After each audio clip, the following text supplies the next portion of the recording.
made for short legs. Do you want me to? Here, I'll lower it. So for I'm you. sorry if I turn Whoa! it around. What's your hands? Okay, hold on, let me it's No, leave it, leave it. That looks wrong. It's Okay, fine. yeah, okay, I'll just go back. Yep. Can't afford to get fired from another job. It's managing your manager. Okay. So I guess the first thing we should start off by talking about is Bernie. What's an entertainment director? An entertainment director is a person that oversees the entire entertainment department, and sometimes you don't even know what the entertainment department is and how big and how many things we do. We look after obviously all of the things that you see and do, basically everything you don't pay for on board is entertainment. And we look after the media, shoreside, the movies, for example, not the feed but the content policies. We look after the production team, which is the behind the scenes team. Like, we couldn't do anything without them, and they are also a big part of safety. I oversee all of that.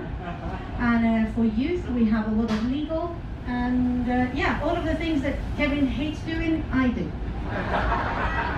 It's what happened was about 5 years ago they changed the way that the management works at Princess within the entertainment department, where it used to be the cruise director was in charge of both jobs. He was doing all the managing of the day-to-day of the department, and somehow be expected to be out on the floor and make connections with all of you. And they went, no, this doesn't make sense. So they split it up. They made 2 jobs out of it. They gave the cruise director a boss, which is that must be a difficult job some days. Yes. And then I get to focus on the floor, be out and see how the entertainment's running out here. And then Bernie, as she said, she does all the boring stuff. So Bernie and I, we've known each other now for 5 years. We met on my very first Princess ship. I was an assistant cruise director on the Star Princess. I actually have a picture of us, Bernie. Oh, it helps if I plug in the USB for the clicker, doesn't it?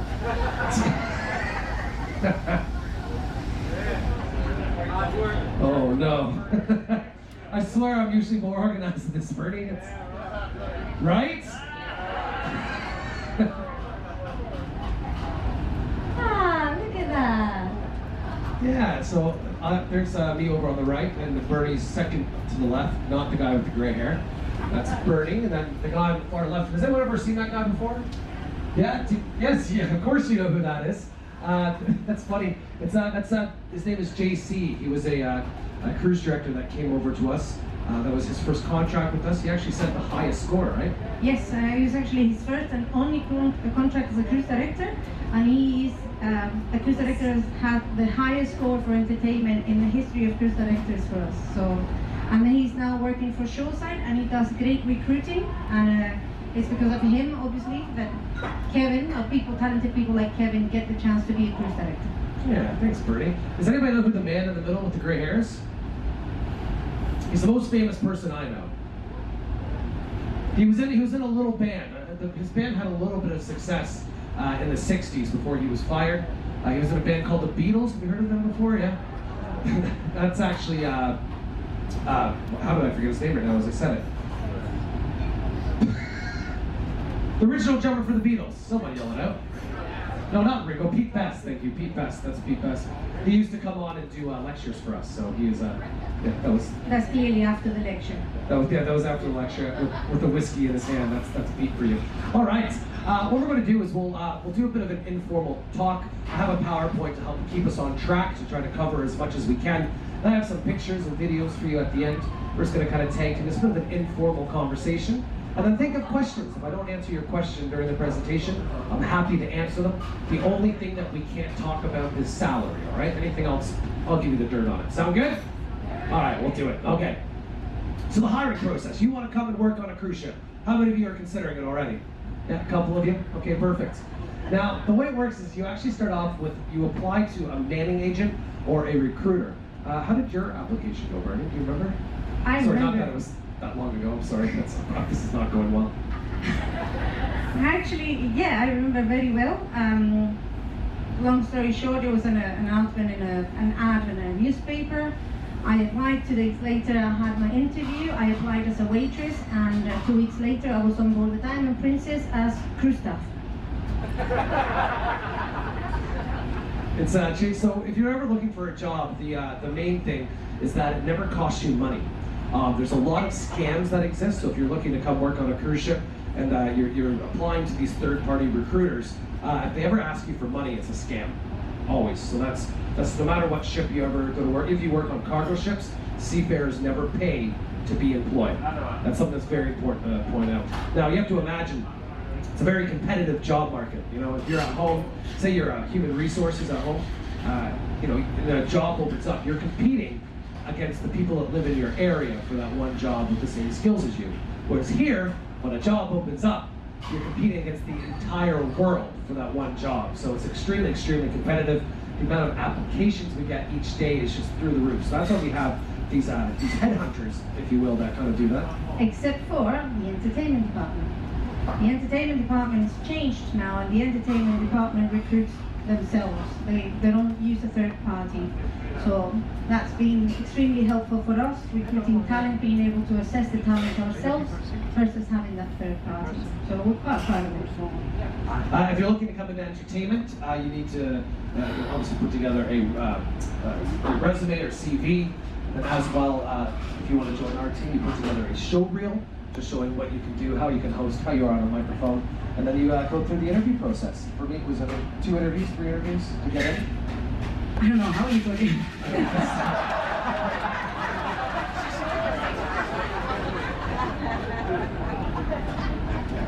How did you get in?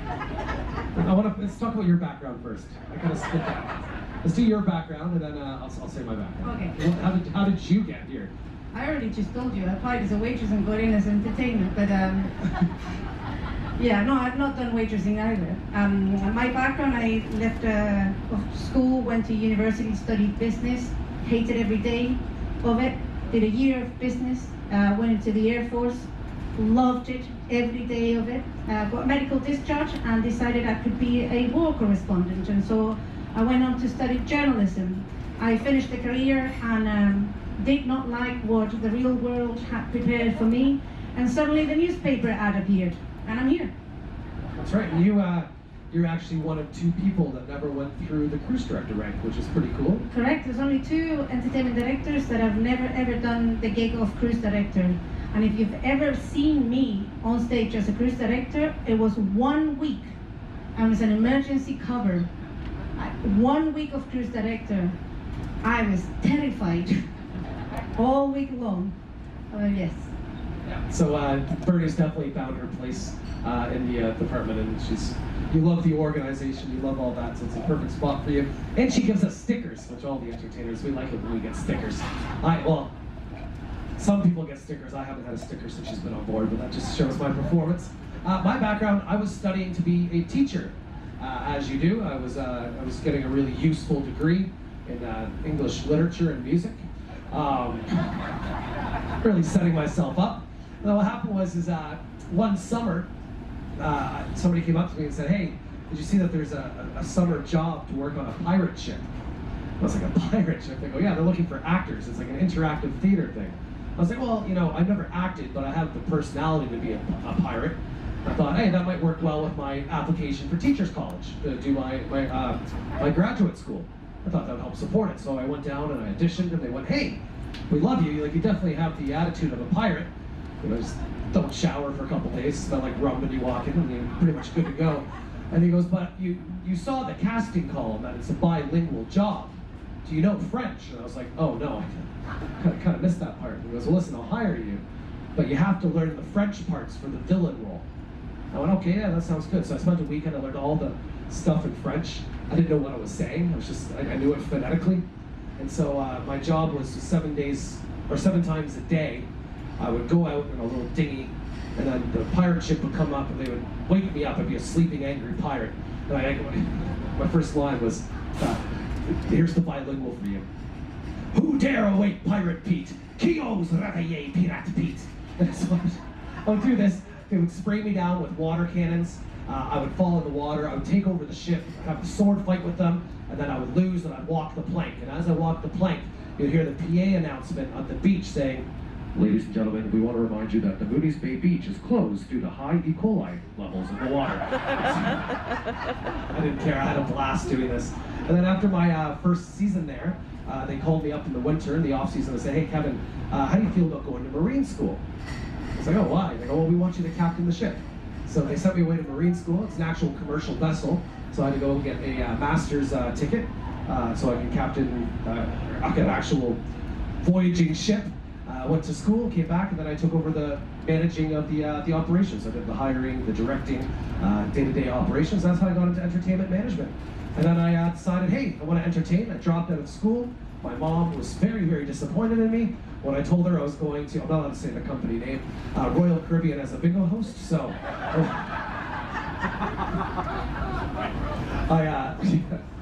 but after my mom found out that she could come and cruise for cheaper prices, she was, I got put right up to the favorite son status. So that's exciting. And then I, was there for 5 years, and then left there, came to Princess. And I don't know if I'm sorry. I can talk, Bernie. But I don't know.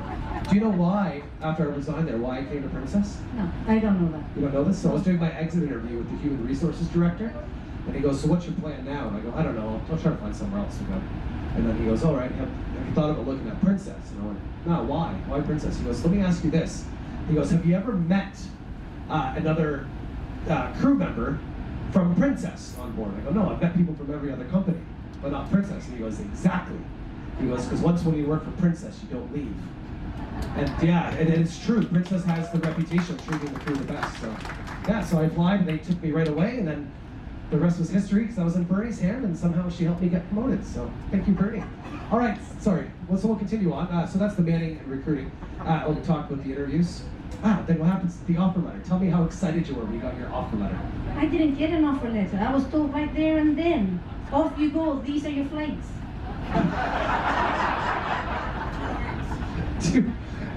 2 weeks. You've got 2 weeks to pack. How many years have you been with the company? 15. 15 years. I can't believe that you started when you were 12. I thought you right? I keep on telling people. We're going to really work together in this one. Typically, the way it works, you get an offer letter. It kind of gives you the, the dates of when you'll be coming on, how much money you'll be getting paid. That means that you have a job.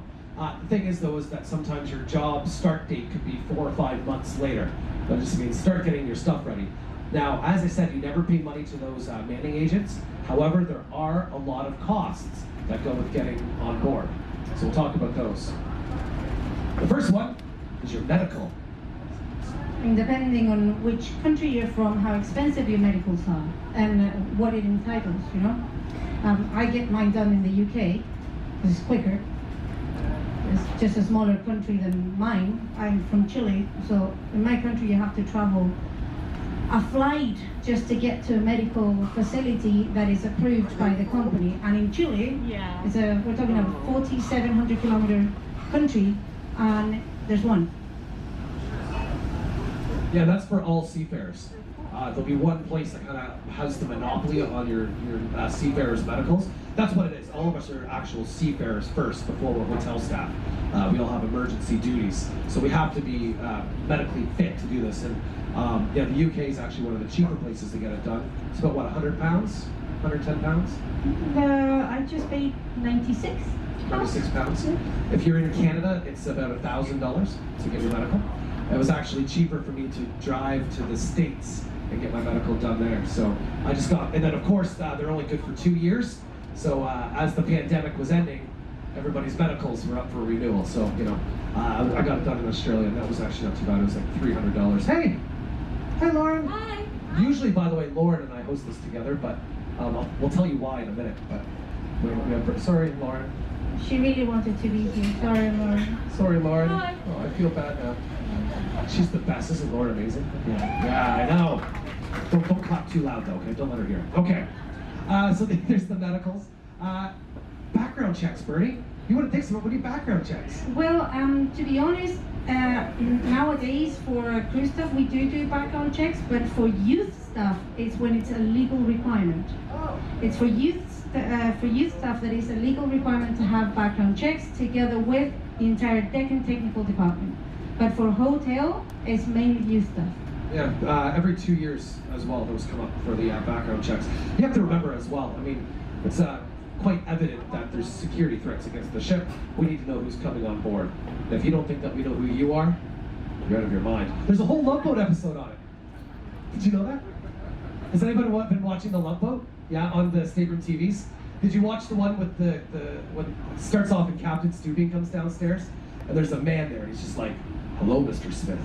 And then the guy turns around. He goes, "Well, hello, Captain." He goes, "I know who you are. I know everybody that's on board my ship. You are a cat burglar." He goes, "There will be no thieving on my ship." Trust me, if Captain Stubing knew who was on his ship, we definitely know who's on our ship as well. I kind of skipped it. Oh, back up a little bit. Oh no.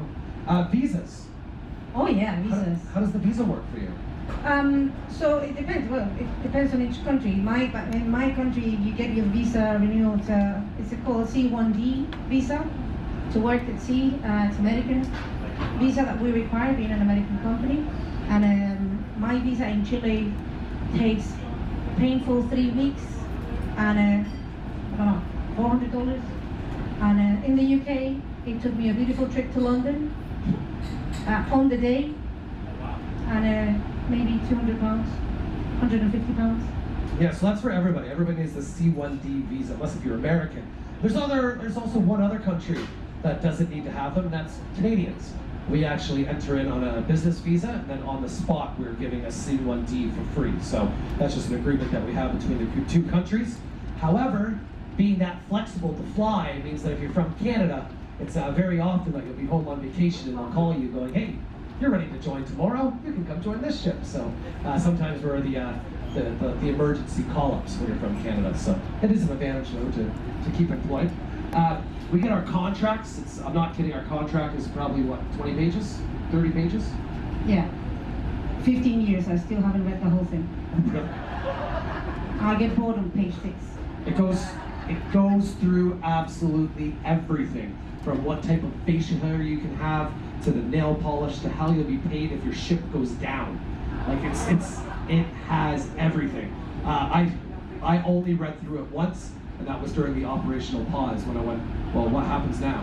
Yeah. To be honest, we're and it's definitely I know you don't know me, but it's not because I'm on stage. We as crew members in Princess, we're so well looked after, so well looked after. Our families are well looked after, and so it's an employer that you don't need to read the full contract. I'll be deadly honest, and it's quite irresponsible of me to say something like that, but it's true. I mean, I encourage everyone to read it, but I personally haven't, and I cannot tell you how well looked after we have been. I don't know if you heard Kevin's story. I'll tell it. Yeah, I'll tell it. But I mean, Jay Marioli, did you hear his story? Yeah, so how many of you saw Jay Marioli? Yeah, fantastic performer, but he was talking in the Princess Theater about how when the operational pause happened, that he was due to join a ship 2 weeks later. And he was like, well, I don't know what I'm gonna do now. So he was looking for a job at FedEx. He was like, I'm gonna be a delivery. He's like, I have children. And then the next day, Princess put in a deposit for his full booking fee for that cruise that they had to cancel on him. And then he said that he took that capital and invested it into a home studio so he could do magic shows over the web to different people, and that's what kept him going. He said if it wasn't for Princess paying him something that they had no obligation to pay him, then it would have been a different pandemic for him. And that's definitely a very consistent story throughout the pandemic. And I'll tell you my story and what the company did for me in a little bit. You go through immigration when you fly into the United States. It's funny, Lauren says that every time she walks through, she goes, okay, which room do you want me to go to? There's, honestly, when seafarers come in all the time, get pulled in for secondary inspection. Have you ever been pulled in? Not in the States, only in Canada. Well, we question dodgy people, what can I say? Well, by the way, I'm looking for work, everybody, as of tomorrow, so.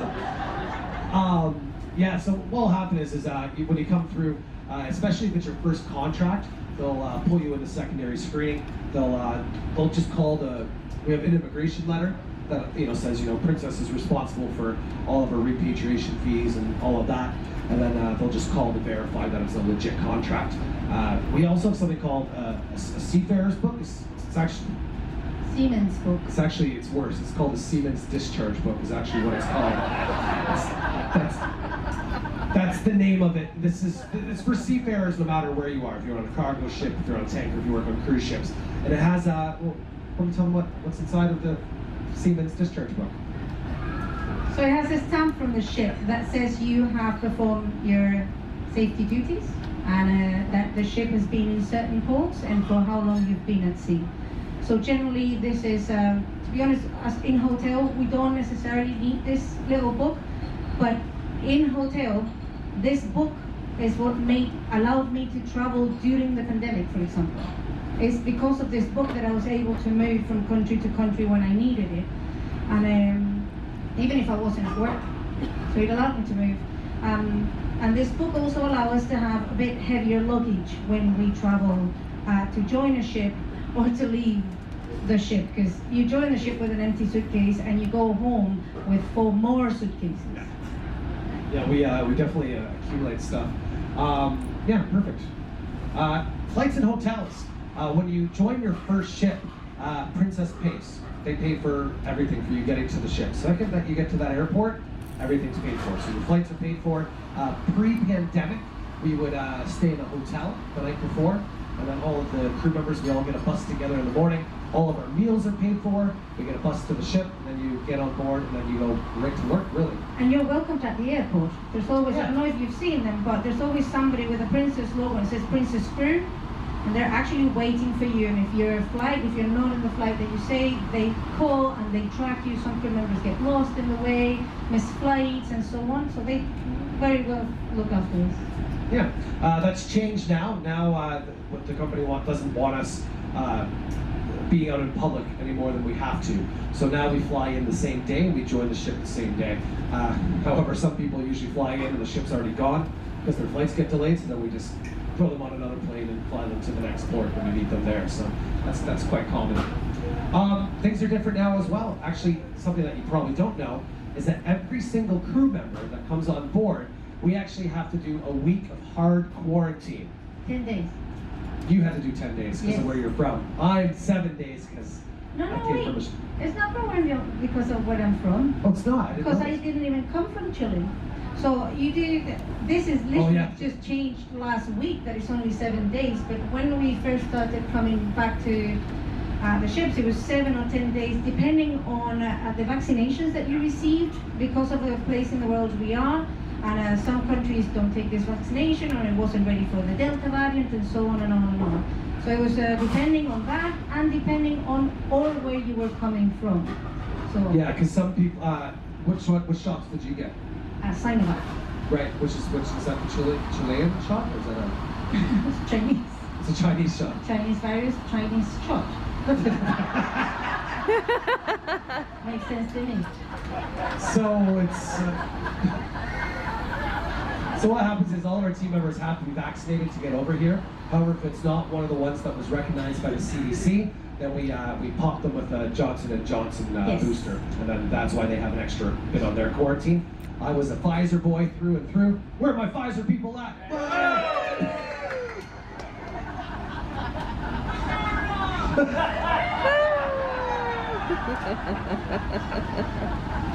Just something else to divide us about, right? So because I had that 7 days quarantine, you probably have noticed actually our quarantine areas on board. On deck 8 over on the port side, there's a door that says you can't go in. Have you guys noticed this? Yeah? And 9. And 9, and on the other side. Because we actually do our quarantine on balcony cabins. So of course we don't want the team members to be, down on next to the engine. We want them to be able to be out in the sun and go outside, and so that's the whole area. It's not because there's cases, it's because we have to have that hard area, and then part of that is that we have to treat it like a red zone.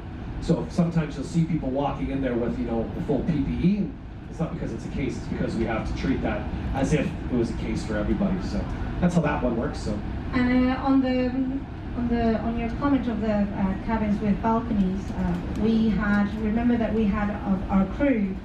Many of our crew were stuck throughout the last year's pandemic on a ship, and for mental health care, the company has said this is what's happening from now on. And so you come on board, and some of them have experienced that. They're not necessarily recovered. They come back to work, and just that tension of I'm going to be in a cabin with no fresh air, just to feel a bit claustrophobic. Well, we're providing that just to have them come and making them feel safe. So we're looking after them. We call them every day to see to check up on everybody. So the company's really looking after our mental health and our Free internet as well, which is really cool. Yeah. The internet during the quarantine. And crew members, different than guests, crew members can be non-vaccinated and they will be vaccinated on board. So Princess has provided vaccination for all of those crew members that come from countries that are not or have not been providing the vaccination. So we're not discriminated because our countries don't have the ability to vaccinate us, which is fantastic. Which I think is more for the ships that are starting up, rather than the people coming in. Now, yeah. So like the Ruby's getting ready to go, so they would bring in people that haven't had the chance to be vaccinated onto that ship, and then they vaccinate everybody en masse, which is pretty cool. It's pretty cool the company does that for us. It's on board. Tell me about your first night on board, Bernie. It was the best. Yeah. My first night was by far one of the best nights I've had at sea, and the reason was I used to have a fight with my grandparents. I lived with my grandparents, and they always said I was a night owl, and you're never going to find a job that pays you to party.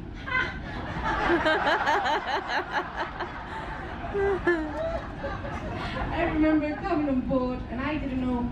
They told me you're going to be cruise staff. Great! What's that?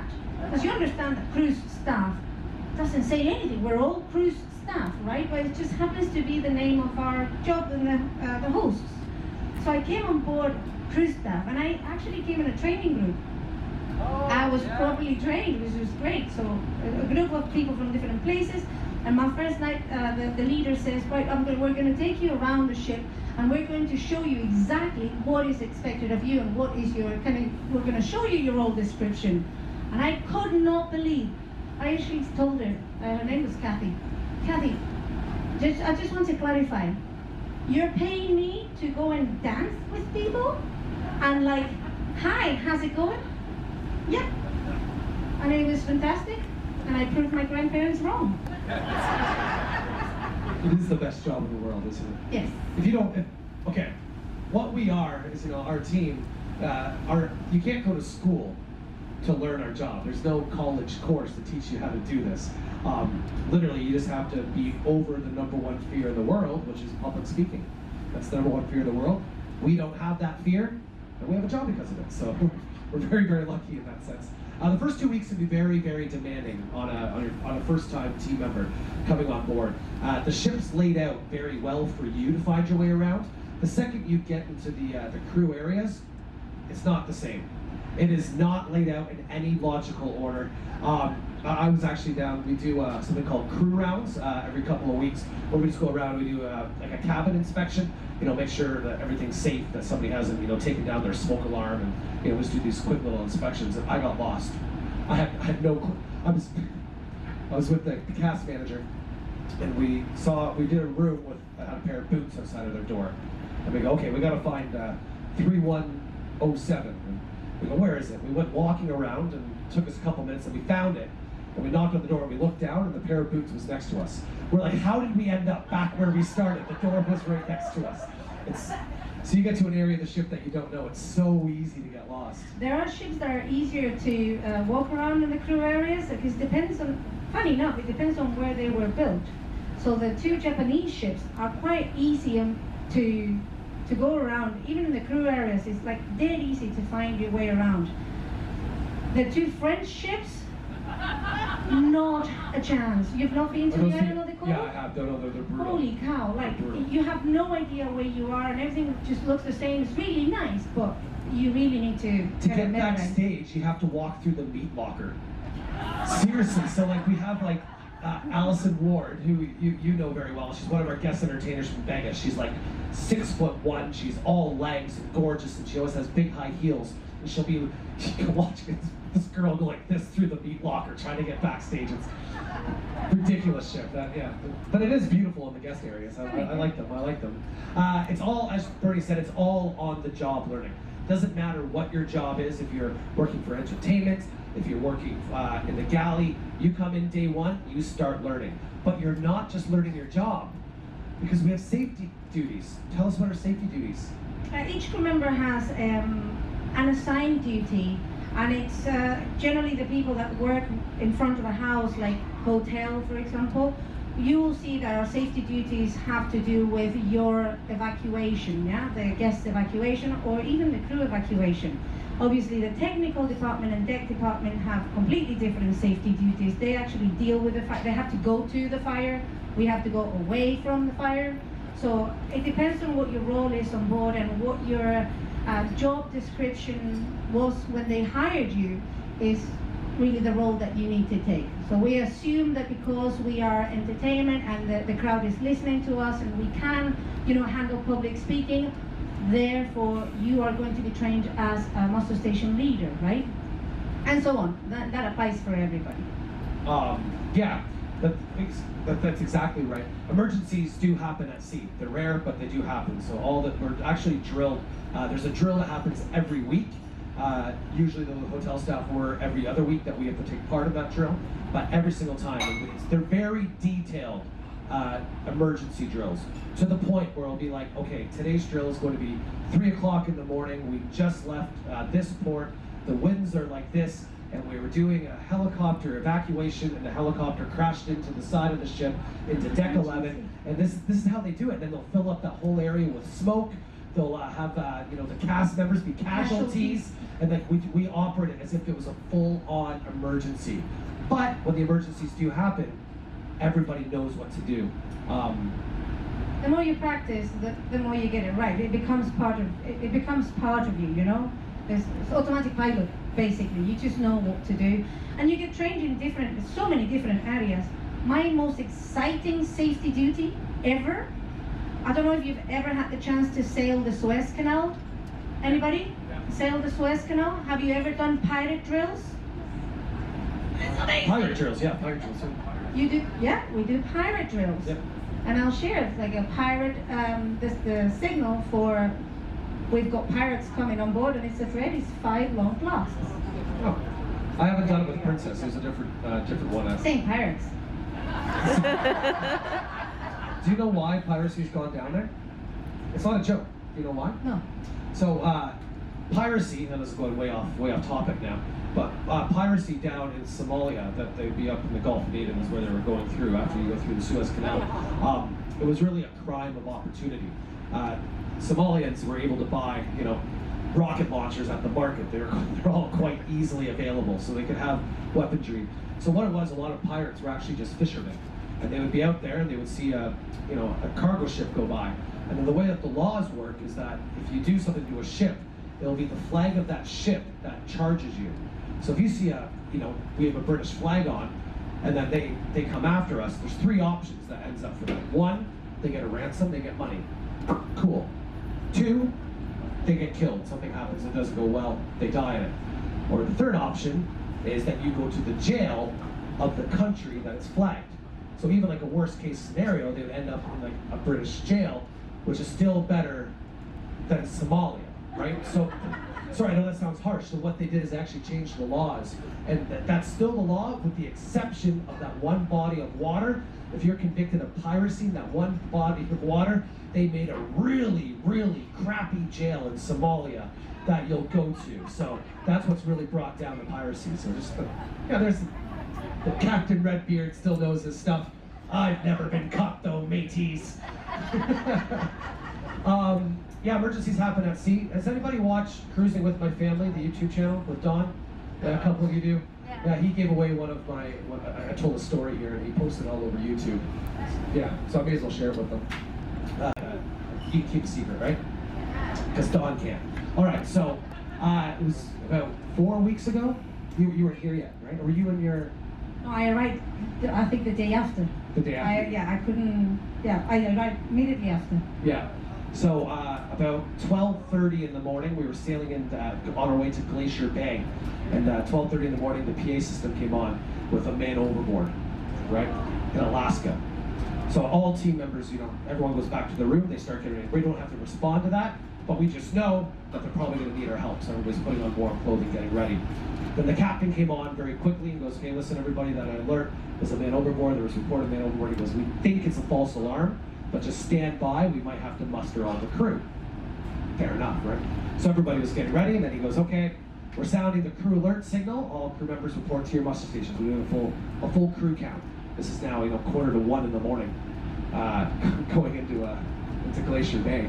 So we go in, all the crew members accounted for, and the captain came back on shortly after 1 and said, "All right, everybody, I need my own peace of mind. All the crew have been accounted for. However, I want to make sure everybody's still on board.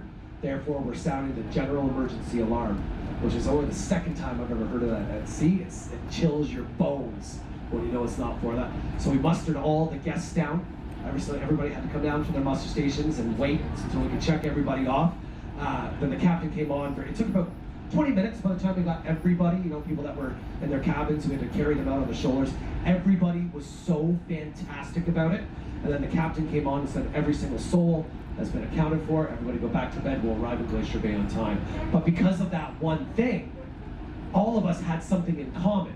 And we actually got the highest ratings that we've ever had for a cruise because of that, because we all went through that. So, the guests, they saw it. They saw how prepared we were for an emergency and just how everybody just clicks into action. So it was very, very impressive. What's next on my list? Talk about how we get lost. Oh, the average day. There is no average day, is there, Bernie? It is your average day and my average day. All right, let's talk about a sea day. What's an average day look like? For the guests? So for you. Oh, for me, an average sea day is countless meetings, a lot of preparing for ahead, like very far ahead, and the next day. So you prepare, make sure that the next day is completely done and dusted. By 9:30 you're done and dusted, the next day is sorted, and then you cross your fingers and pray for nothing to happen on that day, so the next day is not affected and you have to change everything again. And then you prepare for the following cruises. We look after, for example, the scheduling of groups. Yesterday I was just measuring the conservatory for a group of dancers coming in September next year. But you need to box these things up, and it happens that far in advance. So my normal day starts, 7 sometimes, if I'm lucky, and then finish whenever the second show finishes. So it's long days, and then every single team member that you meet around the ship, we work. It's 7 days a week. The average contract is about 6 months. Some go up to 8, although more now it's typically 6. My family, when I joined cruise ships, they were not happy about it at all. They thought it was a promiscuous job and that I was a girl sailing. My family is all Navy, so they were quite not interested in a girl sailing. But I said, you see, she knows what I'm talking about. Like, no, I actually have a job. They thought I partied my life away, and it was only in 2015 that they finally decided, okay, we're going to come and sail with you. And they were very impressed that I actually had a job. That's funny. We work. There's actually something called, it'll come up in a second here, we'll skip ahead and I'll come back. There's rest hours. There's something called the Maritime Labor Commission, and what it is that it regulates all seafarers. Convention, sorry. And it regulates how many hours we're allowed to work. So it's all by rest hours. So in a 24-hour period, we must have 10 hours of rest, right? Which means that the most that we can work is 14 hours.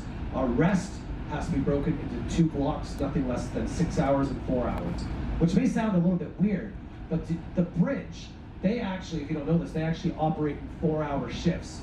So they always have the same watch. I'm sure that they were talking about that earlier, right? So they'll work 12 to 4, like noon to 4, and then they'll also work midnight to 4. That's technical as well. It's not all technical, but the people on watch, yes. The people in the engine control room, yeah. And the reason why they do that, actually, it's an old maritime thing. It was the most experienced seafarer would always be on duty for sunrise and sunset. That way they could always check to make sure that they were on course still with the stars. Because after the sun came up, it was good luck. Hopefully, pray for the best. Let's keep going this way. So that's where that comes from. On a sea day, everybody works full on. It's all hands on deck. It's busy, busy, busy. But then on the port days, it's kind of the opposite. When we have time off. I mean, for hotel mainly. For deck and technical, a port day is busier. There's a lot, I don't know if you've seen, but we do short power connection in the California coast, and so basically the ship needs to be plugged in. So the electricians are extremely busy all day, and the deck department has more to look at security and safety wise on a port day than they do on a sea day. The sea days are like the rest days. and that's our busy days. They just tie the helm, they tie it onto a rope to keep it straight, and they just go to bed and it's just, the ship can keep, no, it's on autopilot. There's people on watch, don't worry, but it's, the ship just goes kind of on its own, drives herself. I don't think it could dock itself yet though, can it? No, I just on a holidays, I was in a car that parked itself, and it's terrifying. Have you ever done that? Yeah? Holy cow. You just can't touch it, you just want to brake, but no. It just doesn't. I don't think I would trust it. We especially in the hotel, the entertainment, we call port days off. A day off for us means that you only work like 6 or 7 hours. You come in at 5 and you got to work till midnight. That's a day off for us. We're a weird bunch, the seafarers on board, but we do get to go off in port. Then we have something called the IPM team. What's IPM stand for? Input manning. So it's a minimum manning that the ship has to have for safety. So it doesn't matter which, where on the ship you work, in deck, technical, or hotel, you are part of the minimum safety manning. So should anything happen whilst we're in port, we have different safety duties, and that's what we take. Life on board. I'll jump into this. We do have a crew recreation area. It's not a crew bar. We don't have a crew bar. We have a crew recreation area. With a bar in there? With a bar inside, yes. We actually live duty free. The company's not trying to make money off us. I mean, it's very, very cheap for us to enjoy a couple of drinks from the crew recreation area. I mean, what's a bottle of wine cost you? Not that you drink wine. In the crew bar? Yeah. I have no idea. No, you don't know? I've never purchased a bottle of wine in the crew bar. Oh, really? Never, ever. No. I've heard rumors that a Heineken is like $1.25, but I wouldn't know. I haven't been down there. They keep it very cheap for us. They want to make sure that they're not making money off of the crew. They treat us really well. Internet, we pay $2 a day for the internet. So, you know, it's great. You can buy it by day. You don't have to buy it for an entire voyage. So, you know, a lot of people not only purchase that at sea, but also use our own cell service when we're in port. Oh, by the way, the crew recreation area, it's also got a library. Oh, it does. It has like a games cupboards. Yeah. It has a library, has a foosball table, which I love. Yeah, it's got a pool table, which makes no sense when you're at sea. It's pretty stupid, actually. But there's a DJ booth. There's a movie screen. Yeah, actually, I think last night they were watching movies. There's a little cruise shop. Yeah, actually, I have a picture of all that stuff too. I'll show you them all. There's 3 different messes on board. There's a crew mess, staff mess, and an officer mess. That's the 3 different types of rank on board. The crew would be, well, the crew. It's a majority of the crew majority, they work mainly behind the scenes, and but the crew mess is fantastic. If you want good pizza, that's where you go. I have pictures of it too. I'll show them that as well. And then there's the officer's mess. It's pretty much the same food. Actually, the crew mess actually has a way larger selection, and it's definitely tailored towards more different nationalities. I'm sure you realize we have a massive Filipino and Indian crew presence on board, so the food's more tailored to them. And it's take as much as you want, just please don't try to waste, is what we ask. Yeah, we do. We have that's very strict environmental policies for food segregation, and to be honest, the crew is fantastic. Yeah. Everything's labeled. We're good at it. The officers' mess operates the same way, except for just for the officers. We go in. Kind of helps too, because you know people don't want to eat lunch with their boss, so it keeps everybody separate that way. It's the exact same, really. Actually, we have fewer selections. But then we are able to order off of the menu. The reason why that we eat off the menu is it's actually a training facility for our new waiters that come on board. Yeah, so we'd rather them spill the soup on us before we unleash them on you. So, and it happens, but it's a great way for them to learn. Cabins, I'm going to show you pictures of the 3 different types of cabins. We have crew cabins, staff cabins, officer cabins. I'll show you pictures and talk about that a little more. Love life. You would know. It's not easy being a cruise director, you know. So, yeah. Well, when I was at home before I applied for Princess, I had that little break. I was watching an episode of The Love Boat. Well, a couple of them. They were on back to back, and I was like, "Wow, that doctor's sure making out with a lot of guests." Every episode he had someone new, and I went, "Princess seems pretty cool to work for." Times have changed. You're no longer allowed to fraternize with the guests. I found out day 1 and felt ripped off, but that's okay. That's how it is. However, fellow crew members, it's encouraged. Go for it. Okay, maybe not encouraged, but it's Crew members fall in love, is what I mean to say. If you ask around today, you know, ask your waiter, ask people. I bet you'll find out, be surprised about how many people are married to other crew members. As well, we call it linking. What's a link? If you feel like your relationship is strong enough, you go and basically register that you are a couple, that you are together.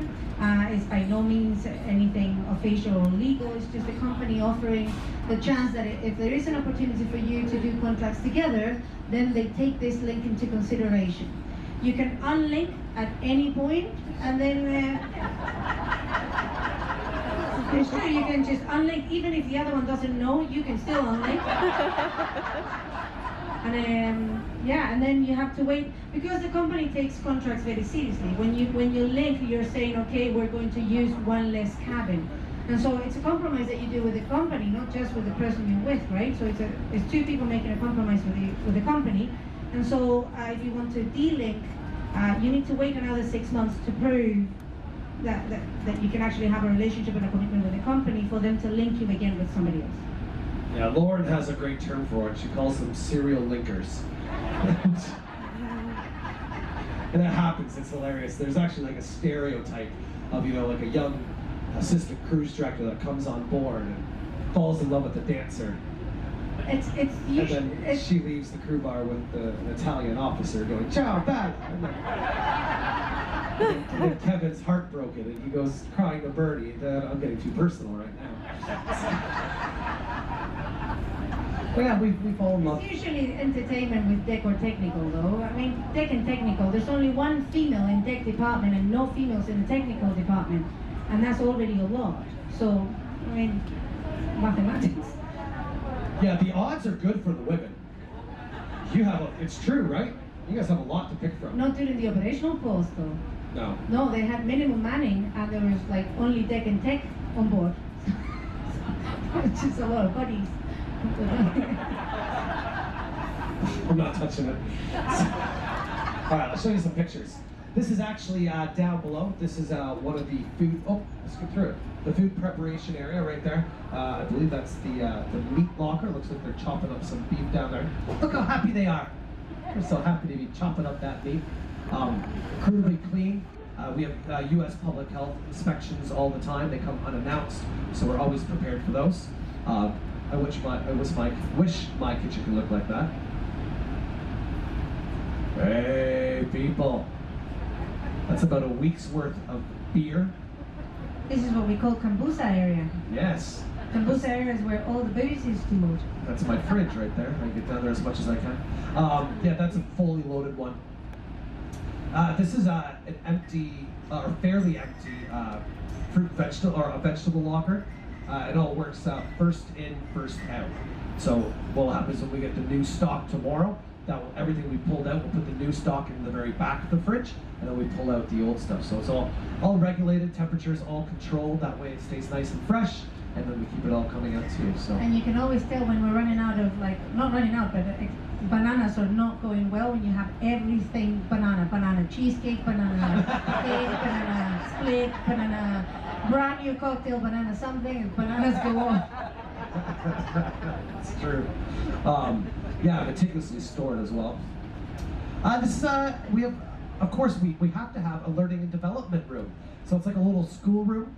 We go in, we have courses in there from our learning and development manager. We also have a human resources director on board and a crew welfare manager. That's pretty much like the cruise director of the crew. He organizes different activities in conjunction with us. You can learn new languages for free. Yeah. And if you want to learn a new language, there's classes are for free, whatever language you choose. Aren't you learning something? Sign language. Sign language. British Sign Language, by the way. So sorry, I didn't know that in American Sign Language you spell with one hand. In British Sign Language you spell with both hands. But the rest I assume it should be the same. Until you insult somebody accidentally. No, I can't do that. It's already insulting, like, for yeah, no. Okay. So, anyways, that's our little classroom. This is actually a picture from the Sun Princess, may her rest in peace. That is a picture of the bridge from the Sun Princess. Yeah, if you were at the presentation earlier, you would have saw the which I haven't been up on the bridge here yet. Ah, poor thing. They won't let me up there. Security risk, they say. Anyways. Well, you let me know when you take a shower and I'll bring you. Oh, this is the Majestic Princess. What's that? What's that? That's the bar. Yeah, that's our the gates down because it's closed during the day, but it'll open up at 6 o'clock. Go there and have a drink. There's actually legal limits. No crew member can ever be above 0.08 at any given time, nor can you drink 4 hours before a shift.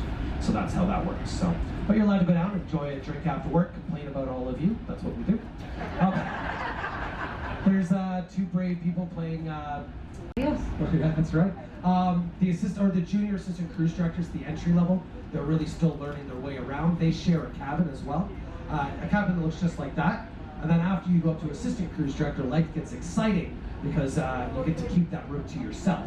And by the way, these rooms, they have their own bathrooms in it as well, so it's very, very exciting. That bunk bed on top actually folds up into the wall. So for Lauren, she wouldn't have that bunk down because unless if she's having sleepovers, I don't monitor that. All of the assistant cruise directors live in the same hallway as well.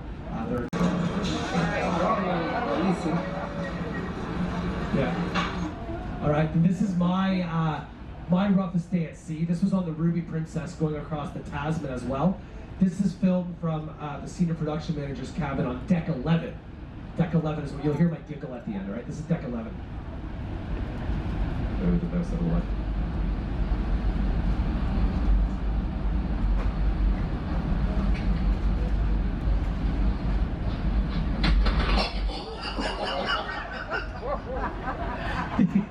I've never seen spray going over deck 11 before.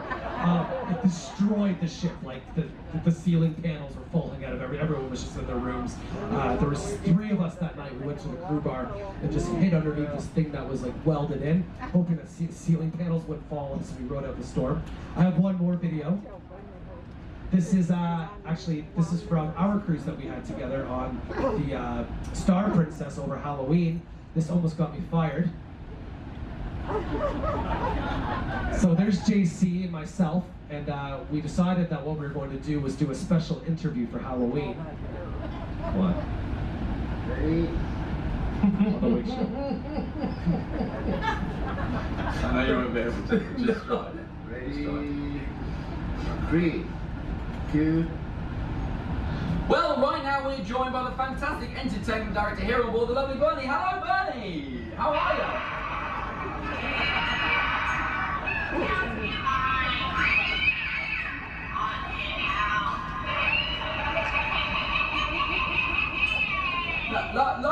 Lovely to meet you, Bernie. Now you come all the way from Chile. You do a great job here.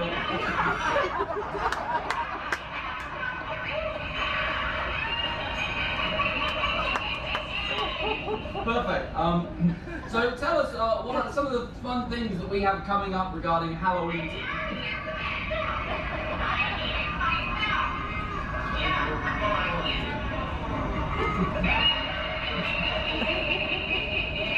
Wonderful. Well, it's been lovely. It's been lovely meeting you, Bernie. Thanks.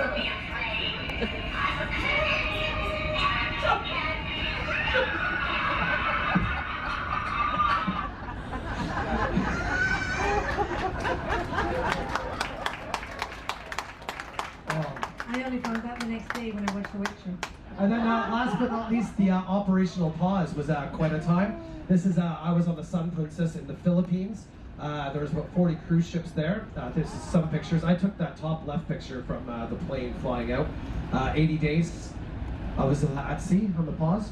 It wasn't all bad. I had a very pregnant partner in Australia. We got kicked out of Australia, the ships we all had to leave. I told this story in CCP yesterday at our Captain Circle party.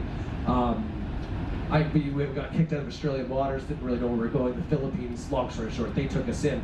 But where things got really cool was that Princess helped me out by hooking me up with Carnival Australia, with our head office down there. And they actually worked to get me all the visas I needed to get me into Australia. The company only had to fly me back to Canada. But they got me into Australia, paid for my flights down, took care of my hotel quarantine, flew me to Brisbane, and then 10 days after I got into Brisbane, my daughter was born. So I made it just in time. That's a little pumpkin. Her name's Charlotte. She's, as I've said, the most beautiful baby that's ever been born. So I'm sure you all know her. So yeah. Questions? I know. What do we have next, Bernie? We have an age limit. We do not have an age limit. I should check our musicians are generally on the older gap, and there's never a problem. You're hired for your capacities, that's all. Yeah, exactly. It's all about that, and that you're medically fit. Yeah. Okay, so we've actually just changed our numbers on board. So we were originally sailing with 1,300 crew members with only 2,000 guests on board, which wasn't really. I'll come to you. Don't worry. You don't have to keep your hand up. Which obviously wasn't efficient. I mean, it's great, but having pretty much 1-to-1 ratio this doesn't make sense. So what we did is we actually rebalanced the team. So we sent some of our team members, about 120 of them. Is that right? So we went from 1,300 to, but we're somehow still at 1,267. I don't understand. We're still at 1,260. These times are different. So how about I tell you normal time, so you get a better idea.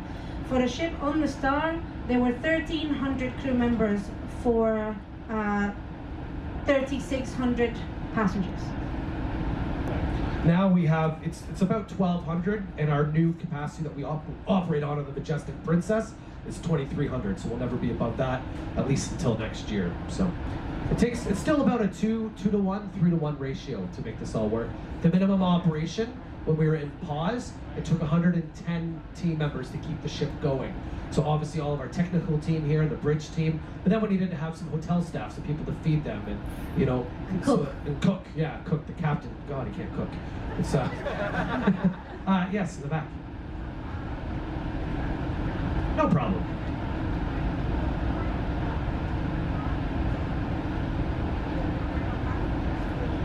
Yeah. How many? How many more floors under deck? Okay, so the first question was, so we kept the ships running. Yes, the ships had to, they always had to be running. They always had to be manned. So that's why we had the 110 people on here. And then. Remember that import manning, that's also a minimum safe manning that the ship has to have. And different than an airplane that you can just park it, switch off and park it, a ship cannot be turned off. The ship needs to continue to generate power and to be refueled. Flush the toilets. Flush the toilets. Seriously.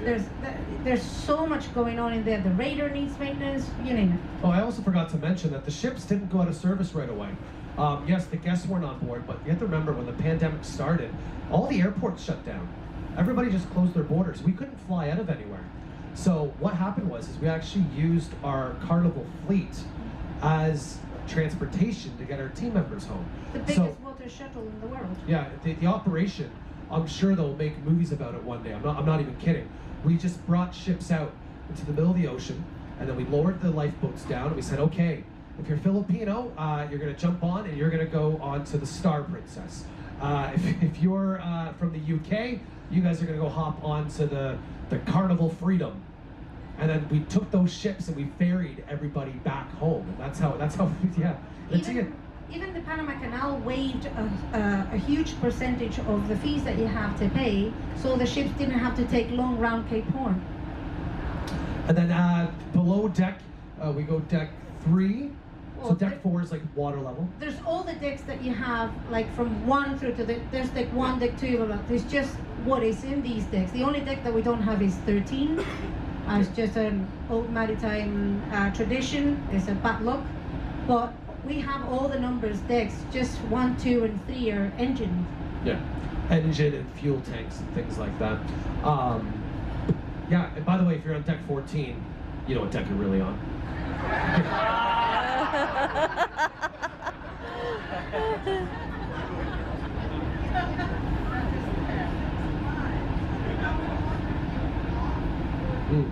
That's a great question. So if you're working 6 months, how long are you typically off for? Generally 6 and 2 for hotel.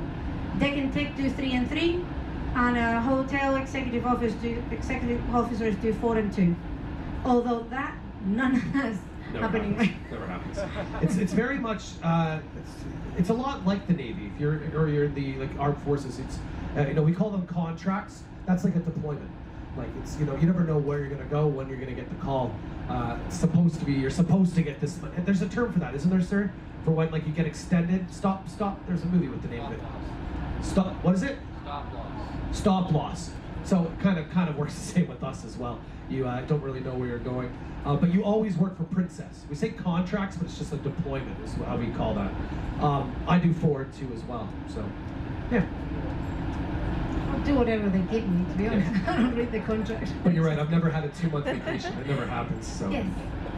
Wondering how the staff is assigned their jobs, like housekeeping versus food, services. Oh, you apply. The question is how are staff assigned their jobs, as in housekeeping, or if you have to deal with food. It's just depending on what you're hired to do. So if you're hired as a cook, for example, within the galley, you can be assigned different jobs, but only within the galley. Right? If you're hired as a host, as a cruise staff, you can be a junior or an assistant or a cruise director, entertainment director, but again within that area. Did I answer your question? Yeah. So it's the job that you apply for. Everybody has to. I mean, I know Bernie she's kind of the exception. People. I mean, like that. Oh, you'd say because of when I applied. That was just because they asked me on my application, on my interview, they asked me, tell me about yourself. And off I went. And then they said, do you think you can host bingo? Sure. Was the jackpot how many people? And off I went. Bingo. And then they went, okay, great, you're coming as crew staff. It was a random, very unique thing. So it's not like you apply as a waitress and suddenly you're driving. Yeah, it's based on your past skills. Is how you get it back. However, after a year of service with the company, you're eligible to cross-train for other departments, which we see. I mean, like Lauren, like we were saying, she was a bartender before, and she was able to cross-train and come over into entertainment. We call that career path. Career path. You can career path to any area, so long as you have the qualifications, if it's tech and tech. Yeah, so it's very cool. There's lots of opportunities, and we definitely try to promote within. We try to harvest our own talent and bring people up, and that's why you'll see, I mean, Maitre D's 40 years with the company. Sorry, Director of Restaurants Operations. He's still the Maitre D. Princess pays for all of our flights. Except for concessions. So casino and spa are concessions area. And now in the future the shops as well, the retail. But other than that, it's Princess that pays your flights. Yeah, and then we'll end on that question, but do you know how the flights get booked? It's really cool. Go on. So what happens is we have a department that takes care of the flights, and they have a wheel, and they go, okay, so he's leaving in Los Angeles and he needs to get to Toronto. And what they do is they spin a wheel, they go, okay, perfect, Sydney, Australia, that's his first flight. You go Los Angeles to Sydney, then they go, okay, let's send them to Seattle. So now you're going Los Angeles to Sydney, then Sydney to Seattle. Then they go Heathrow, London Heathrow, let's send them there next. Then you go up there and then you eventually get home. No, it's a computer system that books it, and sometimes they do the most ridiculous flights. So because they're looking at the most, there's going to be flight, right? The cheapest flight to say anything. But in all fairness, they book in your flight, so you'll take it, right? If you want something better, you can book it yourself. If you want to book your own flight, you can. No. And then they'll refund you for whatever they would have paid for that flight. But so, if you have a ridiculous flight, though, we have a whole crew office that look out for us, and they can help you get things sorted. Yeah, you can always say, look, come on. If you fly me the other way around the world, I get there quicker. I had to fly. It was the only path open, but I flew Brisbane to Abu Dhabi to Seattle. So I went the wrong way around the world, 2 15-hour flights. It was fantastic. Last 2 questions? There's 3 hands up. How do you? Well, last 3. Quickly. Okay, last. We'll take the last 3. Okay. Yes, love.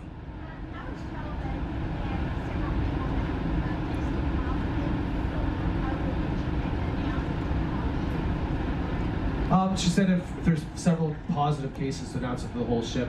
To be honest, that's medical stuff that we don't really know about. That's new protocols. It'll be depending on, and just like my day is flexible every day, these protocols change every 24 hours. And so the medical team will be on top of it, just the same with the NLV protocols or any other epidemic or pandemic. We will be announced by the CDC, will regulate us and tell us what is it that we need to do and what percentage of the ship needs to be affected for us to report it. Yes, that will It's been quite change. a while though. Yeah. It's been quite a while. Yeah. Yeah, I had a question about the casino. What country Oh, that's a good question. I don't even know the answer to that. Which country don't know the regulates question. the casino? What country? What? Which country regulates the casino? Carnival Corporation, Carnival Casino. Yeah, they run it, but who do we report to for that? There's certain laws, and like we can't operate The within. law. Wait, but you're talking about the law, like on the ship? Well, Are you covered by the country and the flag? well, we're regulated by whatever country we go to. So, yeah, for some countries we cannot operate within their maritime law, so we need to go out. The same everywhere. So a certain amount of time after departure. Generally, in the U.S., it's half hour after departure we open. Yeah. Last one. Sorry, sir. I'll answer for you after. Yeah. Mine is, I've always wanted to know how your families survived without you for such a long time. I got a great answer Really for that. sad for all of you and watching your kids. Yeah. It's tough. So go ahead. So the question is, how do your family survive without you? Well, there's a reason you come to sea. So it's kind of the opposite way. But you can tell from being a dad now. I'll end it with this, is that to be a crew member on board a cruise ship takes a very special type of person. We dedicate our lives to make sure that other people are having incredible vacation experiences and creating memories for you to remember for the rest of your lives. We give everything up to be here. All of us give up weddings and birthdays and Christmas, funerals. I missed Charlotte's first steps last week. You know, this is stuff that we give up, but we do it because we love what we do. All of us, the second we got the call saying, hey, do you want to come back to work? All of us were so excited to get back and be working and to be serving and creating memories with you. It's something that every single person loves to do. If somebody comes on board and they don't love it, they don't last, because you can't do it that way. You have to love what you do. How have the crew treated you? Have they been treating you all right, this cruise? Yeah. Say thank you. Say thank you to them. They love it. On that note, the very first, you asked me how I felt my very first day on board. I knew from the moment I stepped on the ship that I didn't choose the job chose me.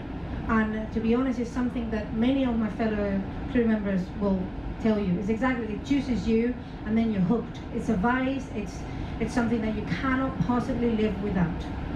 Yeah. Thank you, everybody. Enjoy the rest of your night. Thank you, Bernie.